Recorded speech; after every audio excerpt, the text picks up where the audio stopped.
Assalamualaikum warahmatullahi wabarakatuh.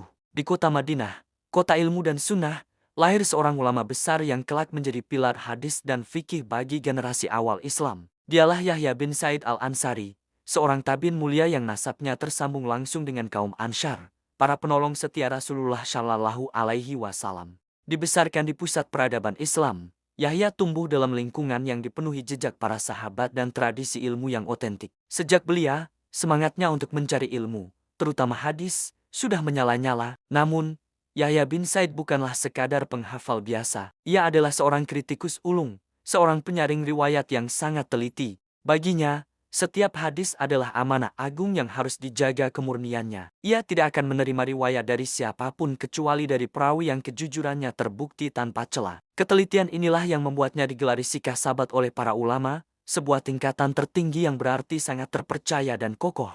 Jika sebuah hadis diriwayatkan melalui Yahya, para ahli hadis akan merasa tenang dan yakin akan kebenarannya. Dari siapa Yahya bin Said belajar? Guru-gurunya adalah bintang-bintang ilmu pada masanya. Ia menimba ilmu langsung dari sahabat Nabi seperti Anas bin Malik dan Sahl bin Sa'di as-Sa'idi. Ia juga berguru kepada para pembesar tabi'in seperti Said bin al-Musayyab, sang pemimpin para tabi'in, dan Urwah bin Az-Zubair. Dengan mengambil ilmu dari mata rantai emas ini, sanad atau jalur periwayatan Yahya termasuk sanad Madani yang paling kuat dan dihormati. Ini bukan sekadar nama-nama besar.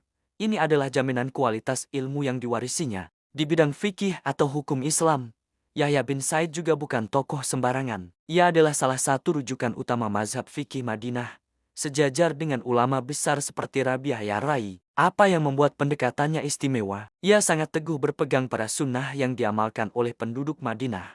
Baginya, praktik nyata penduduk Madinah yang mewarisi ajaran Nabi secara turun-temurun adalah dalil yang lebih kuat daripada sekadar logika atau kias semata. Prinsip inilah yang kemudian menjadi salah satu fondasi utama bagi mazhab Imam Malik bin Anas. Hubungan antara Yahya bin Said dengan Imam Malik sangatlah istimewa, bagaikan hubungan guru dan murid yang penuh berkah.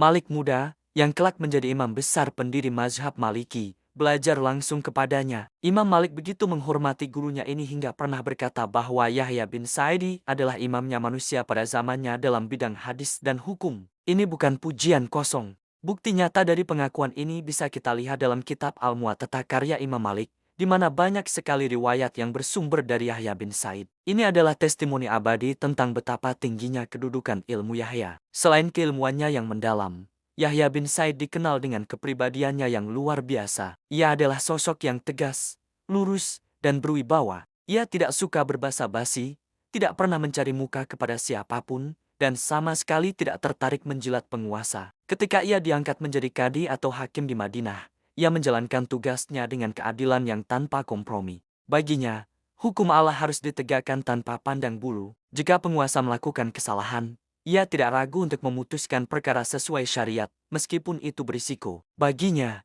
jabatan adalah amanah berat, bukan sebuah kehormatan yang bisa dibanggakan. Sikap wara atau kehati-hatian Yahya bin Said juga sangat menonjol. Ia sangat menjaga lisannya, menolak hadiah-hadiah yang asal-usulnya mencurigakan, dan memilih untuk hidup sederhana. Ia sadar betul bahwa ilmu bisa rusak jika tercampur dengan ambisi duniawi seperti harta dan jabatan. Karena itulah, ia sering mengingatkan murid-muridnya agar tidak tergesa-gesa dalam meriwayatkan hadis dan tidak bermain-main dengan fatwa. Ilmu adalah tanggung jawab di hadapan Allah, bukan alat untuk meraih popularitas. Salah satu kontribusi terbesar Yahya bin Said adalah ketegasannya dalam memerangi kebohongan dalam hadis. Pada masanya, mulai muncul orang-orang yang berani membuat hadis palsu untuk kepentingan pribadi atau kelompok. Yahya tidak tinggal diam. Ia tidak ragu untuk memperingatkan umat tentang perawi-perawi yang lemah hafalannya atau yang tidak jujur. Baginya, satu hadis palsu yang tersebar bisa merusak pondasi agama. Sikap inilah yang menjadikannya salah satu pelopor disiplin ilmu kritik perawi atau jarh wa ta'dil di kota Madinah. Ia adalah penjaga gerbang kemurnian sunnah Nabi.